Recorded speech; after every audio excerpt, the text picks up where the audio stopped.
တို့ရဲ့ဝိနည်းကျင့်ပါဝင်အတွက်ဟောလေဗလကနီကျမ်းမာဆင်းရဲတော်ဝိနည်းကျင့်ပါဝင်အတွက်နိုဝင်ဘာလကဒီနေ့နောက်ဆုံးနေ့ဖြစ်တယ်မေတော်ကိုဂုံပေါ်မျိုးမျိုးနဲ့ချီးမွမ်းကြတယ်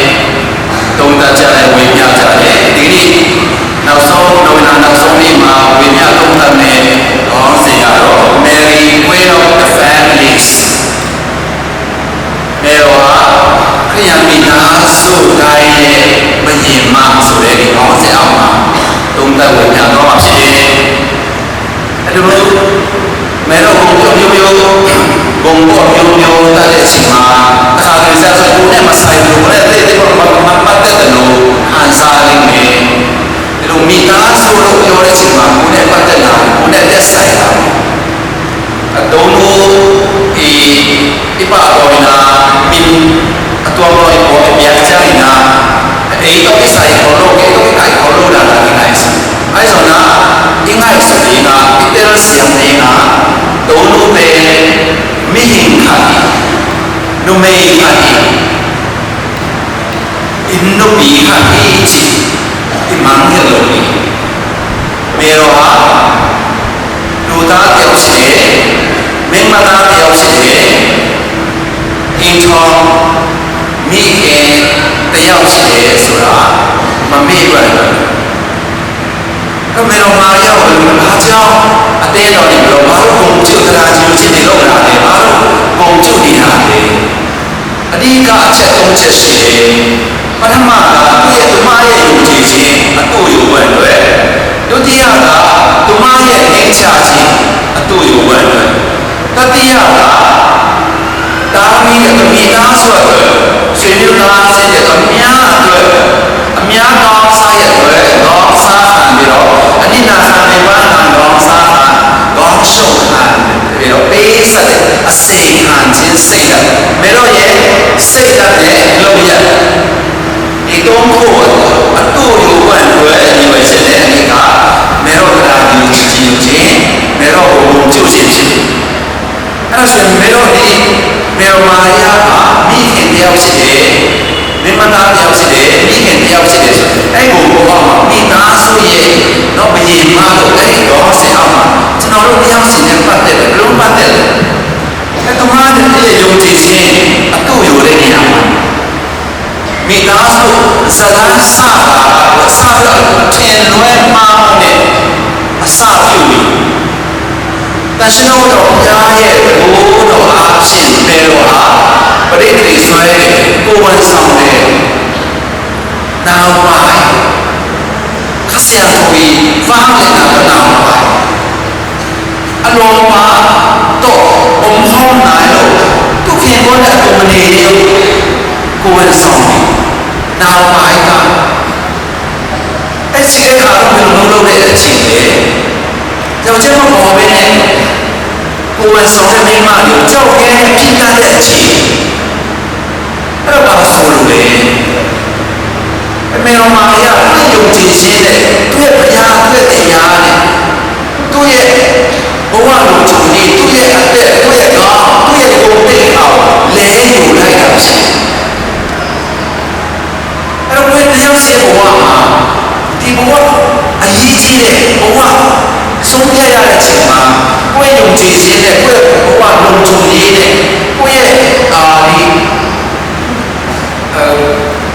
အင်ထောင်ကြီးကိစ္စတွေမှာဆုံးဖြတ်ချက်ချရတော့မယ်အဲ့ဒီမှာဘာလို့စားမရမလဲဘာမစားဒီဘာလဲလို့ဒီကိုယ့်ရဲ့ယုံကြည်ခြင်းအမိနေတော့ကိုယ့်ယုံကြည်ခြင်းနဲ့ဒီအင်ထောင်ကြီးပြဿနာအရေးကြုံလာတဲ့အချိန်မှာအခက်အခဲဆုံးချိန်မှာဘာလို့စားမလဲသူ့ရဲ့ယုံကြည်ခြင်းဟိုးစားပြီးတော့သူ့ရဲ့အသက်သူ့ရဲ့ဘဝသူ့ရဲ့လုံခြုံရေးသူ့ရဲ့ကိစ္စအဲ့ဒါရွေးချယ်ပြီးတော့ယုံကြည်ခြင်းလက်ဆွဲတဲ့ခိုင်လို့ပဲအမိမေတော်ရဲ့ယုံကြည်ခြင်းသူ့ကိုကြားရမှာဖြစ်တယ်။ဒါဆက်ရှင်းတယ်ဆိုတော့အများကြီးတော့အောက်ဝါဒတူတူလေးမှမရှင်းနိုင်ဘူးเนาะ။သင်္ကန်းတစ်ခုဆိုရင်တစ်မျိုးเนาะဒီထဲမှာပဲဆက်ပြီးတော့အဲ့ဒါပဲအဲ့လိုပဲနားလည်အောင်အဲ့တော့မေတော်ဟာ နိုမေခနိုဘီခတော့ဘာစံတော့ဆိုရင်ကြည့်ရတာတော့သူစုထုံးမဲ့လို့သူဆိုရင်ကြည့်ရသူအုံးတဲ့ဆိုသူဆိုရင်ပဲတခင်ကတော့ရဲ့နှုတ်တော်ဆက်စကားအတိုင်း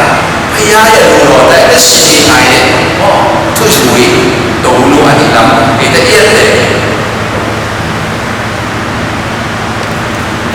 သူမသူ့ရဲ့ဘာသာတရားဖခင်တရားဘာသာရေးကိုတရားတွေကိုကြီးပေါ်တဲ့တိကျစွာလိုက်တာတဲ့အမျိုးသမီးမြတ်ရှိတယ်သူ့ရဲ့သားတော်ရဲ့ရှိတဲ့နေ့မြောက်မှာသားတော်ရဲ့နာမည်ကြီးအမောတတ်တဲ့ယေရှုဆိုမဲ့တော်ရဲ့ပြုရှင်တန်ဘာသာရေးဝိညာဉ်ရာတန်ရှင်းစင်ခြင်းအမှုကိုပြုရတဲ့သားတော်ရဲ့တခင်ယေရှုကိုပြိမာတော်ဆက်ဆက်ပေါ်ဆိုတဲ့နေရာမှာဝိညာဉ်ကြီးဒီဘာသာတရားကိုတရားကိုတာဝန်ကြီးပေါ်ဆိုတဲ့ထားဆိုတဲ့အကြောင်းကျွန်တော်တို့မှာကျမ်းစာထဲမှာရှင်လုကာကျမ်းအခန်းကြီး1မှာတွေ့ရတယ်။နောက်ဆုံးရှင်မျက်စိနဲ့တိုင်းဂျေရုဆလင်ကိုခြေတက်ပြီးတော့တက်သွားပြီးတော့ဒီဘာသာရေးဝိညာဉ်ကိုတရားကိုကြီးပွားလို့တွေ့သားတဲ့သူ့ရဲ့နော်ခင်ပွန်းတဲ့ဂျေရုဆလင်ကိုတက်သွားပြီးတဲ့နောက်မှာအပြန်မှာသားတော်ဘုရားနော်သူတို့နဲ့ကိုလိုက်ပါလို့ချင်တယ်သားတော်ဘုရားပြောက်သွားတဲ့အကြောင်းအဲ့ဒါကြီးကြီးရှားနေတော့ဘာသာရေးတရားတွေဘုဒ္ဓပုံနာဒီပစယတို့ပစယလာတရားပြနာတဲ့တရားကိနာတဲ့အဆွေအချိကနုမေဟိနုပီနုပိကိချာဟိချိဒီမိုတေအဲ့တော့သားတော်ဘုရားသားယေရှုကိုဘုရားတရားလူကြီးရှိတရားအဲ့တော့ဘုရားဒီစဖို့တော်တယ်တဲ့ဘောမတူလေဘုဆရာလို့လေမေတော်မာရယာတာရှိတယ်ပစယတို့ပစယလာဒီထိုးတဲ့အရင်မစားဘူးတော့ဘူးမှတမအတိမဆိုင်အဲ့တော့ဘုရားရှင်တော်ဆိုတိုင်းမှာမိဘရာသူချင်းမိခင်ရာတာသမီတွေဘုရားတရားမှာလက်ကိုစရာဖြစ်တယ်အမိမေတော်ရဲ့ခြေရောက်လိုက်ကြမှာအတူလူကြမှာတော့အနေအသေးတော်ကြီးဆိုတာဘာတွေဘယ်လိုနဲ့ဖွဲ့စည်းထားလဲယုံကြည်တဲ့မိသားစုတွေနဲ့ဖွဲ့စည်းထားအဲ့ဒါကြောင့်လေဒီမိသားစုလိုက်အသေးတော်တွေတော့ domestic church အင်္ဂလိပ်အသေးတော်ဆိုတော့တမန်ထားပြီးအဲ့လိုနဲ့ဟောပြီးအဲ့တော့ဒီမိသားစုလိုက်ဟာဘုရားနဲ့တရားနဲ့ဘာသာတရားနဲ့ယုံကြည်ခြင်းတရားနဲ့ရှင်ကြတယ်ဆိုရှင်အသေးတော်ဟာယုံကြည်ခြင်းနဲ့ဘာသာတရားနဲ့အရှင်နဲ့တော့ရှင်တာအသေးတော်ချင်းဖြစ်နေတာမှာဖြစ်နေမှာ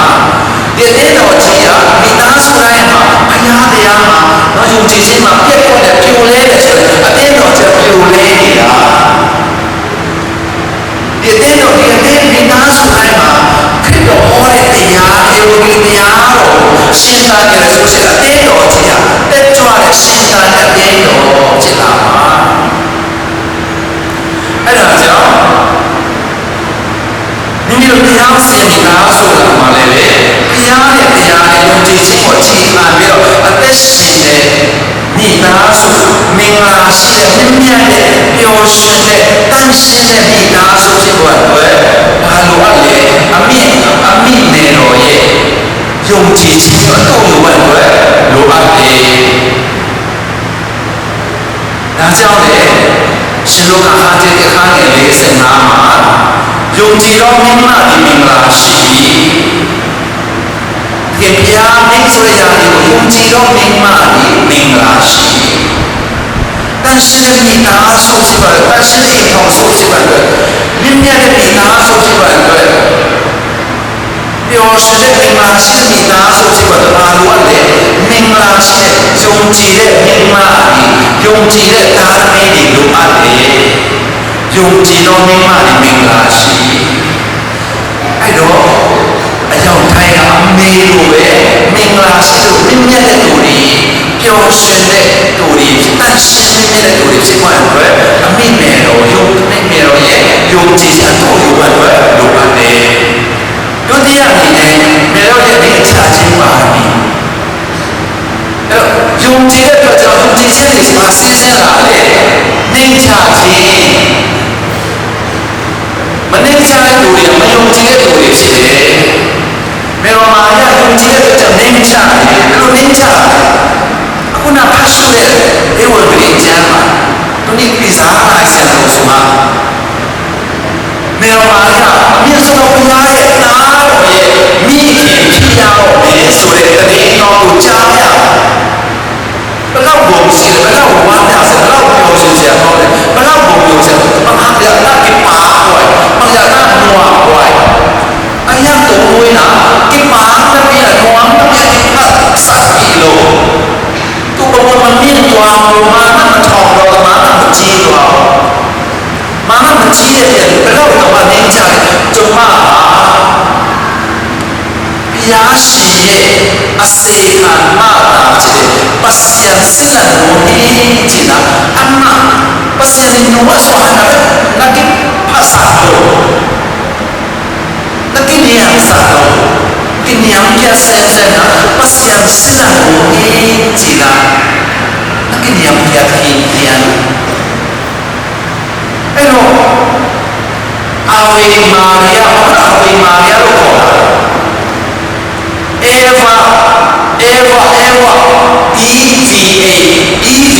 Eva EVAနဲ့စัจတဲ့အာဝေ AVE အာဝေမာယာ Eva ကိုလေမယုံကြည်တော့နေမှာ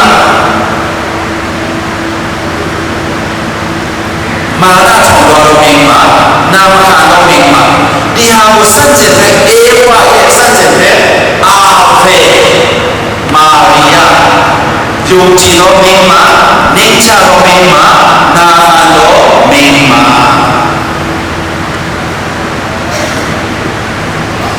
တေဝပေ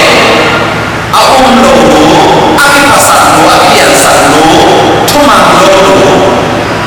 ဧဝအကိလေကိုအာဝေမာရိယအကိလေအုံလုံးအကိညံပြတ်လို့ထုမှန်လို့ဘာမှစွာမိမိတို့ရဲ့မိသားစုပြဿနာတွေကကမန်းကြီးပြဿနာတွေအလို့တိုင်းဝိုင်းပြဿနာတွေအကိကတော့မာမာနာရှိတာတယ်လို့မာမာနာထောင်သွားလို့အဲ့ဒါကြောင့်ပြဿနာမေလာလို့ပြလတ်တယ်လို့မာမာနာနေတုံတယ်လို့ဒီပါစာစီတာဒီပါစာယောဂီချောလာလည်းမဟုတ်ဘူးဘာပညာမတတ်လည်းမဟုတ်ဘူးဘာဥစ္စာနာမရှိတာလည်းမဟုတ်ဘူးယောဘကိုဒါညာနာကိုဒါနာကိုဒီမှာရှိတာလည်းဒါနဲ့မာနတော့ရှိတာဆိုတော့မာနလေးနဲ့ဒါပေမဲ့ဖြစ်စီတော့အတော့မကြဆုံးပိုင်ဆိုင်ပုံစံနေတာအဲ့တော့ယောဘကလည်းချောလာပါနေပြီနော်နေကြစမ်းအရာချစ်ကိုရတယ်ကြအရာလေးစားတော်ရည်တဲ့ဘုံဘုံတော့ရာထုကြီးဒါနဲ့မာနမထောင်တော့နေကြအရာချစ်ကိုကောင်းတယ်အရာလေးစားကိုကောင်းဥစ္စာဒနာတွေကျွဲဝါးတွေချမ်းသာတယ်မာနမကြီးဘူးဘဝမမြင့်ဘူးချစ်ကိုကောင်းလိုက်တာလေးစားကောင်းပုံရှိလိုက်တာအဲ့တော့ဒီမေရောမာရနောက်ဘုံထူးခြားစွာပြည့်စုံအဲ့ဒီဘုံပြည့်နိုင်တာမရှိတော့ဒါပေမဲ့မာနမကြီးဘဝမမြင်ဘူးတုံလုံးအေးအားဖာမီယာကိပါလီနာအပါလီယာဒီနာကိပါစာလို့ကိလီယာစာလို့ကိညံဖီယာ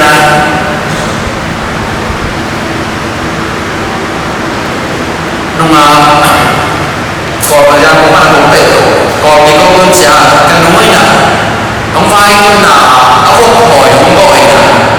แต่อินเตอร์คนน่ะมาโหใช่ป่ะทุกเด็กกายของจางเงี้ยนะมันก็ใส่เงี้ยတော့เตลเซลล์တော့เงี้ยတော့မှာဖာတော့တော့ကမှာนะတော့မှာนะ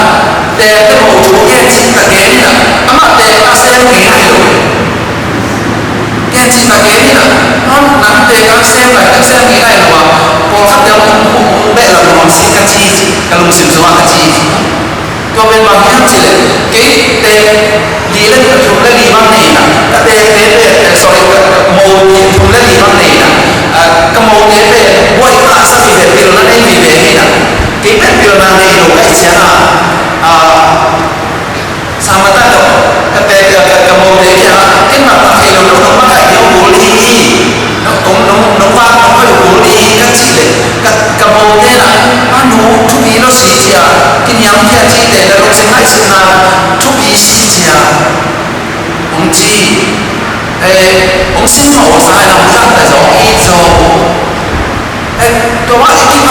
ကြီးလှုပ်ရှားနေတာမားရဲ့မမြင်အောင်မှကြောက်စစ်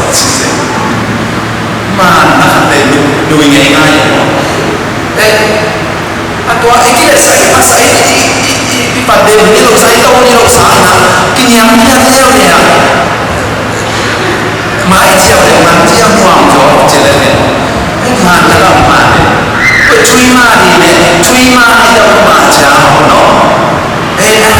ချွေးမားရောက်မှချာမှာမကောက်နော်ကျွန်တော်အချင်းချင်းကြားမှာဒီပုံပြိုင်တော့မာနာမာနာအဲ့ဒါရှိတာနေတော့ပြရတာမဖြစ်နိုင်အဲ့တော့ရှင်တို့ကခန်းချင်းရဲ့ခန်းကြီး40ရှိမှာအကြောင်းကမိမိတို့မှနိစ္စတော်ဖြစ်ကိုကြည့်ရှုတော်မူပြီးယခုမှစ၍နောင်ဆယ်ဆက်ရောက်ပြီးငါအာမင်္ဂလာရှိတော်သူကိုဟောကြားလိမ့်မည်မေတော်ဟာမင်္ဂလာရှိတဲ့မြင့်မြတ်တဲ့ပျော်ရွှင်တဲ့ဘာဖြစ်လို့လဲနေချတဲ့အတွက်ကြောင့်မိသားစုတိုင်းမှာမိနဲ့မယားအကြားမှာချွေးမတွေနဲ့ကျောင်းကမကြားမှာ in-laws တွေကြားမှာချင်းချင်းကြားမှာအလိုအဆုံးပါရမီကအမိမေတော်ရဲ့ပါရမီနေကြခြင်းပါရမီအမေစနေရိုးကြရအောင်အလိုပြတ်မှစင်နေအခက်အခဲဆိုရင်အဲ့တဲ့နီနောက်ဆုံးတော့ဒီလေအမိမေတော်ရဲ့တာမီကောင်းဆိုင်မိသားစုကောင်းဆိုင်တို့ဆွေတို့သားချစ်ကောင်းဆိုင်ရဲ့အများကောင်းဆိုင်ရဲ့တွေကောင်းစားတဲ့အနိနာတေမအစေအားဒုက္ခဟန်တဲ့မေတော်ရဲ့စိတ်အနဲ့လုံးရရှင်တို့ကခါချင်းတဲ့အခါနဲ့တော့ဆက်ပေါ်လေးစိတ်ကမှဆက်တယ်ဆိုရှင်အဲမေတော်မာရဲ့ဒီကုလေးကိုရရှိတဲ့တဲ့တော့သူကိုယ်လည်းမင်္ဂလာရှိတဲ့ဖြစ်တဲ့အတွက်ကြောင့်ကိုယ်လည်းမင်္ဂလာရှိတဲ့သူဖြစ်တဲ့အတွက်ကြောင့်ဒီမင်္ဂလာလေးကိုကြီးညာဟောပြောတဲ့အတွက်ဝိညာဉ်ဘက်တို့ရဲ့အမအလစ်ဇဘက်စီမှာတောင်ကုန်းအရက်မှာအလင်းမြန်သွားဘာလို့လဲအခုညီပေးတော့အဲ့မှာသွားလို့အားရမလဲမလို့ဒီနာမလို့ခါရမလို့ပေးဆက်ရမလဲဆိုနားလည်းမကြည့်ဘယ်လိုလုပ်နေပါရမလဲသူကိုကြီးရှိတဲ့ကမားတွေကောင်းစားရတဲ့စဉ်းစားစေခံတော့ဒီနာပေမာအချင်းကိုခါတော့ဒုက္ခကမှတွားရောက်ချင်းမေတော့ရဲ့စိတ်ကလည်းလုံးရကာလမျိုးလေးချက်ပေါ်မှာချောရှင်ရောအခါချင်းနဲ့တိတ်ကနေစတော့တော့တယ်ဆိုစစ်စစ်ချင်းပေါ့နော်အဲ့မှာကာလမျိုးလေးချက်ပေါ်မှာသူလည်းလေးတော့ချိန်ထားတယ်အဲ့မှာတွားတဲ့ချိန်ကျတော့အဲ့မှာစတိကိုတွားတယ်စတိကိုတွားတယ်ဆိုတော့လည်းမဆိုင်ဘူးသူ့မျိုးလေးမှာပေါ့ဒါမှမဟုတ်လေကိုချိန်ထားတွားတယ်ဒါပေမဲ့သူနဲ့မဆိုင်လို့ဆိုတော့ဆိုင်လို့ဆီယမချင်းတွားလို့တော့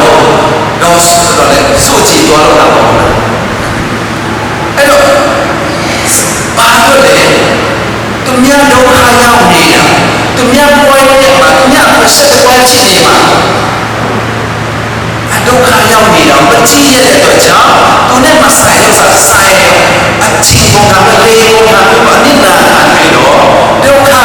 ပြီးတော့သူများပြန်ပြောမယ်ဆိုဆုံးခံဒုက္ခတော့စားခံပြီးတော့တွားပြောပြီးသူပြောပြီးတော့အစင်မပြေသွားတယ်တော့အစင်ပြေသွားပုံသွားရတော့လူရတော့ပုံသွားတယ်ဟာရတော့တာရဘုရားရဘောပြောသွားတယ်သူနဲ့ဆိုင်အောင်လုပ်တယ်သူများတော့ဆိုင်တော့နိဒာအပင်မနာတော့စားတာဒုက္ခခံတဲ့လေကုန်ခံတဲ့ပင်မခံတဲ့အမိမေတော်ရဲ့စိတ်ကလုံးရသူ့ယူဝတ်ပဲသူ့ရဲ့ချီချာတိုင်းဝတ်ပဲအမေရဲ့တာသမီးနေနေအဲ့တော့ရှင်ယောဟာတစ်ဆက်ဝါကနေ25မှာယေရှုနေတော်ဒီဝါဒရဲ့ခြေတော်ရင်းနဲ့ရက်ပြည့်နေစင်လာတဲ့ဘုရားဒီချီချာတူလို့လူလို့ကိုလို့ရက်ပြည့်ဆိုတာပါလေ